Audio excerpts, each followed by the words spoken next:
One of the really unique things about Greenwood Raceway is that you can get here by taking the streetcar. It's the 10th annual North America Cup here on TSN. And it is reportedly, Earl, the only facility of its kind where you can take a streetcar. And I think it'll be sorely missed. Well, it is the only track in North America where you can take a streetcar, Vic, but unfortunately for the people who don't bring the streetcar, it's a rather difficult place to get here down on the lakeshore. It's very pretty once you're here, but with the Don Valley Parkway closed and the Gardner closed and the jam-ups on lakeshore, it is difficult for the rest of us coming from a distance. From a purely selfish point of view, living west of Toronto, I'm glad they're going to the Woodbine and Mohawk. Well, that's what we want to tell you about now, the future of Greenwood. The Ontario Jockey Club saying that because of financial and economic reasons, this is likely the last North America Cup at this downtown facility.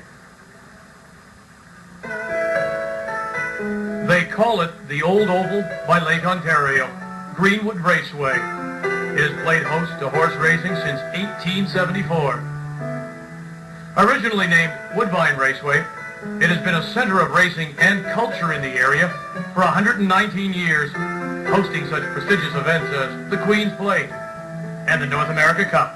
But now it appears that Greenwood is living on borrowed time as the Ontario Jockey Club has decided to sell the property for economic reasons.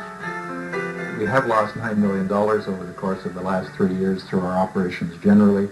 These are very difficult times in terms of the economy, as we all know. Racing is also facing structural problems related to increasing competition for discretionary income and leisure time. I don't think I have to elaborate on that. I think people are generally aware of that problem.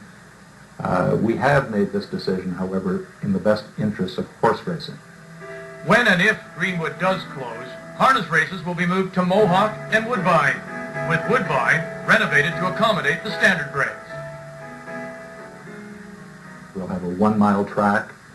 The lighting system, of course, will be incorporated, but we will be building a 10-race paddock. It'll be the first mile track for harness racing in Canada. That's, we think, a very major advantage of this plan.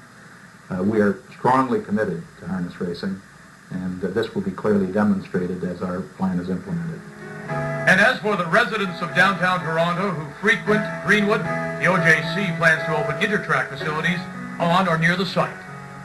Our plan includes keeping sufficient real estate at the Greenwood location to provide for a state-of-the-art teletheater to accommodate anywhere from 2,000 to 2,500 people, and we would complement that with a number of smaller teletheaters throughout the areas. The announcement of the proposed sale came as a shock to many of the local residents who have enjoyed Greenwood for its history as well as its economic impact. Over 400 jobs for one. I mean, I think that's a significant factor right there, and most of those people live in the area. $5.3 million worth of taxes, commercial taxes, which are a great asset to the city. And lastly, and I think just as importantly, it's almost 100 acres of virtually open land. From an environmental and another standpoint, I mean, it's great. And it brings a heck of a lot of business into the area. But if it were to go, and again, I stress it's a big if, but if it were to go, I think the biggest concern people will have is, is it high-rise we're talking about? Is it low-rise? What's the mixture going to be like? How many people are we talking about? There could be anywhere from 10 to 15,000 housing units on the site. And at that point, people started to get a little more desperate and started saying to themselves, hey, I want it to stay. And that's what we're fighting to do right now. We're fighting to keep it. So for now, and at least the next couple of years, the racing will continue at Greenwood, and the Old Oval by the lake, as well as its many fans, will wait anxiously for its ultimate fate to be decided. I may be selfish, but I tell you what, on a night like this, when you can smell the lake and there's the warm breeze, this is a very special place. Well, it is nice down here, as I said. It's just the problem of getting here. It's interesting, the councilor's comments, Vic, for years the residents around Greenwood have hated the fact that people park illegally in their driveways and on the curbs. And now that it might be closed, they realize the economic benefit of such a nice neighborhood. And what will it mean to the horsemen to be on a mile oval now for the first time?